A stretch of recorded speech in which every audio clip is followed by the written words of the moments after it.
Yes. So this year I was the captain and part, and I was also part of the ASOC. For this coming year, I'll be on the team. And then, what is your presentation about?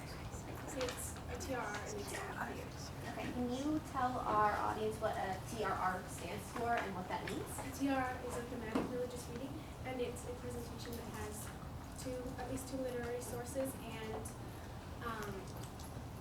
quotations from scripture. All right, and have you brought this up to the community? Yes. Can you give us some ideas of where? I've presented it at a few presentations that our chapter organized, and I presented it at a church.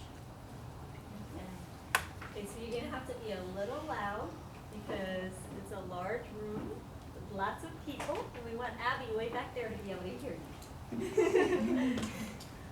But we're ready when you are. We're excited. I used to be afraid at night, afraid of the dark, afraid that just beyond the point my eyesight allowed me to see that there would be something lurking, afraid that the darkness itself would somehow surround me and swallow me up, as if darkness were anything more than just simply the absence of light. I used to be afraid of tomorrow, afraid that who I was would continually dictate who I am, and that who I would be might be someone I didn't like very much at all, as if there was no such thing as being made new. I used to be afraid of opinions, afraid that though words would not break my bones, they certainly would shatter my dreams, as if I started doing this for the approval of many rather than the glory of one. I used to be afraid of failure, afraid of losing, afraid of falling, afraid of being wrong, creating busts and looking absolutely stupid, because who am I to think that I could ever actually make a difference? As if those setbacks were anything more than stepping stones on the path to success. I know that I have fears. I struggle with them every day. There are times when I would very much like to say that I'm not afraid, when I really am.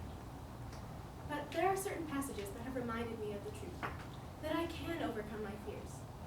Whatever your fears happen to be, I know these stories, What Are You Afraid Of by Jon Jorgenson and The Hobbit by J.R.R. Tolkien, can speak to you too. The Hobbit is a relatable story about what it means to overcome fear. Hobbits are homely creatures that value a simple life and a good meal. This book tells the story of a hobbit named Bilbo, the fears he struggles with, and the ways in which he grows when he is hired as a burglar by a wizard named Gandalf for a company of dwarves who are on a mission to reclaim gold from a dragon. We first meet Bilbo when he receives the news. I have no marks on my door. I had it painted a week ago, and I am quite sure you have come to the wrong house. Of course there is a mark, said Gandalf. I put it there myself, for very good reasons. You asked me to find the 14th man for your expedition, and I chose Mr. Baggins. Just let anyone say I chose the wrong man or the wrong house, and you can stop at 13 and have all the bad luck you like.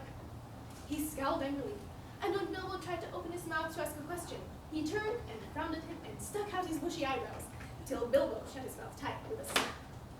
That's right. Let's have no more argument. I have chosen Mr. Baggins, and that ought to be enough for all of you. I say he's a burglar he is, or will be when the time comes. There's a lot more in him than you guess, and a deal more than he has any idea of himself. You may, possibly, all live to thank me yet.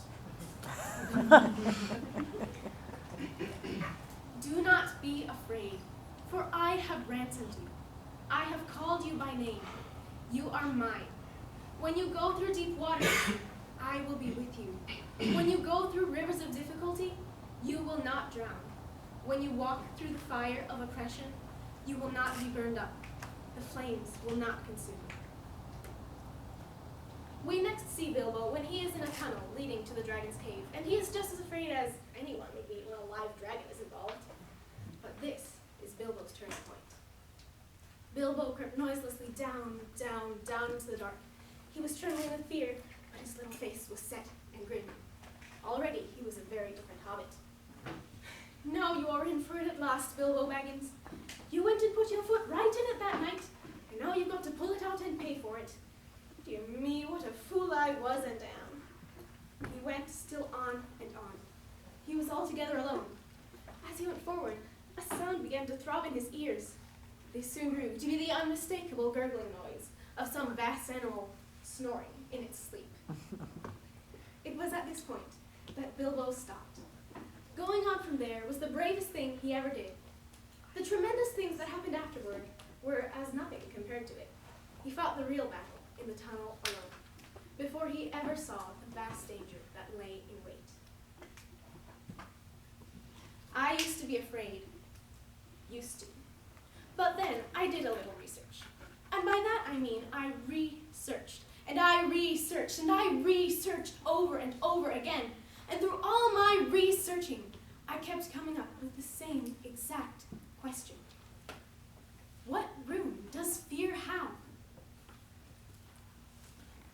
God is love. There is no room in love for fear. Since fear is crippling, a fearful life, fear of death, fear of judgment, is one not yet fully formed in love. What room does fear have when I cling to trust? What room does fear have when I lean on hope? What room does fear have when I search for something more?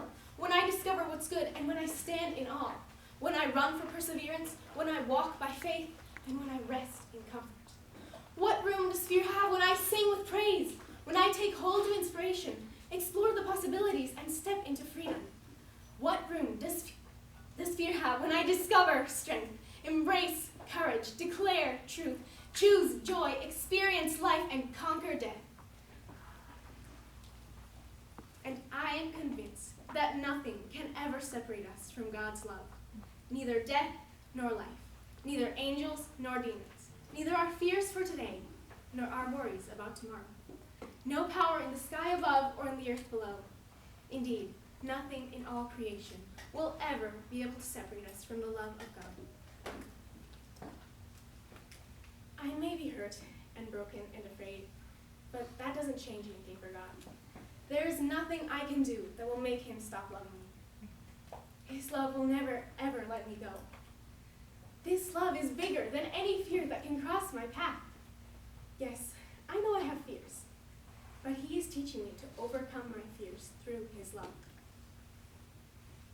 What room does fear have when I find perfection in one place I never thought to look?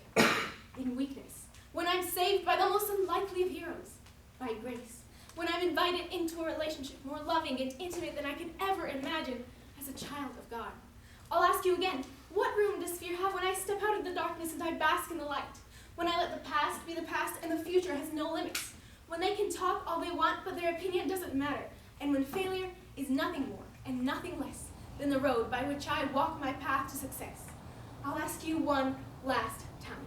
What room does fear have when in his word he tells me 365 times, depending on the translation, do not be afraid, as if I needed to hear that every single day. And as if that's how many times I needed to hear it before I finally believed it. What room does fear have when I make room for love?